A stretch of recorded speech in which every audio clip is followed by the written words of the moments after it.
This video is going to piss off a few of you. Sugar is not for human consumption, and here's why.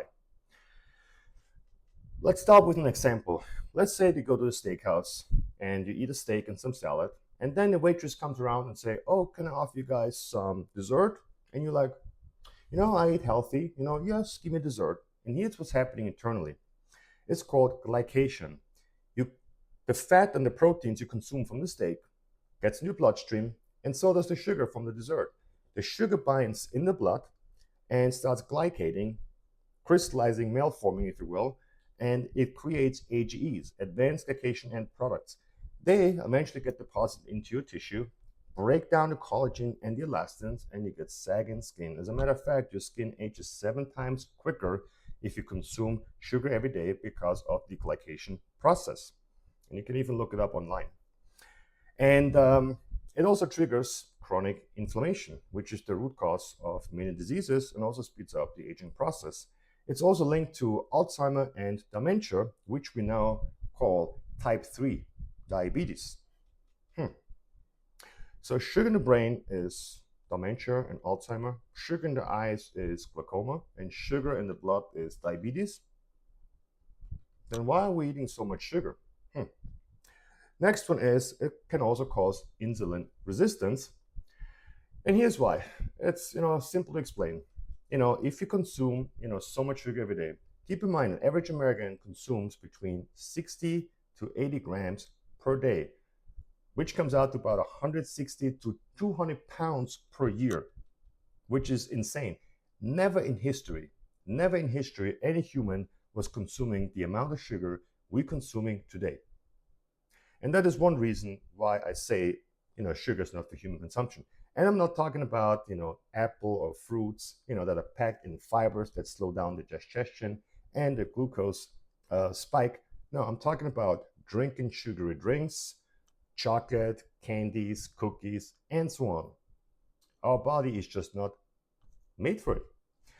And so when you have insulin resistance, that's like, the body is like sending out all the insulin, all the carbs to, take out the glucose out of blood. But because it's so overwhelmed, because, of years and years and over years, it can't do the job no more. Then now more insulin gets, released, but a lot of glucose stays in the body. And you can also end up with pre-diabetic, type 2.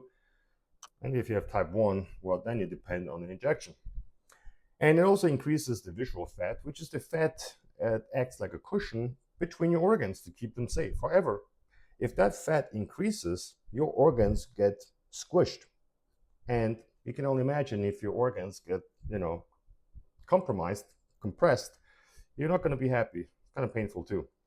And then it also disrupts your, microbiome because sugar feeds the bad bacteria.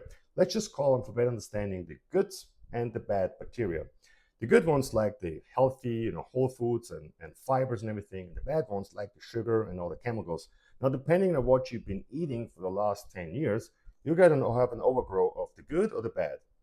And if you have an overgrowth of the bad ones, they will signal right to the brain, through your spinal cord, directly communicate with your brain. This is not even an analogy. And they're going to tell you, hey, where's the sugar? Where's my stuff? I need it. And that's how we interpret as cravings. It's like, oh my God, I feel like eating a pizza, like candy right now. Yeah, it's actually your gut bacteria that tells you that. And then we have, that's my favorite, depletes, nutrients. All right. Why do you think around the holidays, around Christmas, people get sick? My mom always used to tell me, of course, because it's getting cold. So when you get cold, you get sick. And I'm like, but then why, if I go to cold plunge, every single day, wouldn't that mean I will get sick as hell? But actually I get healthier and my immune system is getting stronger. So maybe that's not the case. Well, it's because we're consuming tons of sugar on the holidays. And whenever you consume sugar, your immune system temporarily, for about 5 to 6 hours, gets compromised by about 35%, depending which study you read. Some say 30, some say 35, some say 40. However, it gets compromised. And then if you get exposed to, bacteria and viruses, that can linger around longer on the surface because of the temperature. But usually it wouldn't hit you at all because your immune system is working. But now, because of all the sugar in the system every single day around the holidays, it hits you and you get sick. And that's one reason, maybe the reason why people get sick more during the holidays. And then also it depletes it depletes nutrients, the same nutrients you need for your immune system to function. On top of that, it depletes it. I'm talking about magnesium, the B vitamins, and chromium. So not only compromises your immune system, it also depletes the vital nutrients you actually need for the immune system. Of course, you're going to get sick if you eat a lot of that. And then it also feeds cancer cells, which we know for a long time.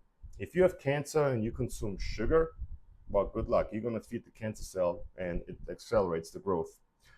Then it also causes the energy crash and the mood. How many times, if you know somebody that loves sugar, they eat sugar and they feel great and hyper, and then 40 minutes later, they're down, no energy, don't feel good, and can't even finish or carry a conversation. And then once they have the next donut, they're up again. Yeah, it's because sugar hits the dopamine receptor, releases dopamine the same way as alcohol, cigarette, or drugs. As a matter of fact, there's an interesting study with rats. They locked up 20 rats in a cage with sugar water and 20 in a cage with cocaine water. They left them in there for a few days, and then they combined them in one cage and presented both the sugar and the cocaine water. And guess what happened? Only one rat went for the cocaine water. The rest went for the sugar water. I should tell you something. And that basically tells you that sugar is 8 times more addictive than cocaine, according to those studies. The only difference is sugar is accepted, cocaine not so much. It also messes up your gut microbiome. We already talked about this.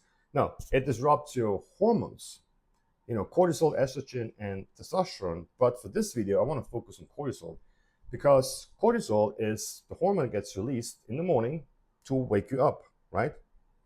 That's what wakes you up without coffee. However, throughout the day, morning is high and then it tapers down so it can go to sleep. But when you consume a lot of sugar, especially if you consume sugar right before bedtime, it can spike the cortisol and you will have a hard time falling asleep. And if you fall asleep, I can promise you, you're not going to get a deep REM sleep and you're going to be tired the next day and you don't know why. And it also accelerates, muscle loss and bone density decline in elderly individuals. However, even if you're young, you shouldn't consume that amount of sugar. Keep in mind, the key takeaway here is, what you eat is not just calories, it's information for your cells. Processed food causes inflammation, hormone disruption, disease, accelerates the aging process, and real whole foods, God-given food, how it's supposed to eat, builds muscles, improves your health, your strength, builds your immune system, and gives you longevity. So as you can see, this is just my personal opinion. Sugar is not for human consumption, and not just because of the list I just gave you. I also compare it to history. Never in history we ate that amount of sugar we consume today, and that can be linked to many, many diseases and the health crisis we have today in America. And that's why I wrote the book called America's Food Pandemic: The Hidden Crisis. In this book, it's a bestseller on Amazon, believe it or not. This book doesn't just talk about sugar, it talks about what is wrong with this country. How did we end up to be, the sickest country in the world, having the sickest children in the world? We spend more on healthcare every single year. Last year we spent $4.7 trillion. I mean, this is amazing. And so it can all be traced back to the things we eat. So check out the book, on Amazon, and I'm telling you, you'll learn all about the food and how to escape the food trap. America's Food Pandemic. Check it out.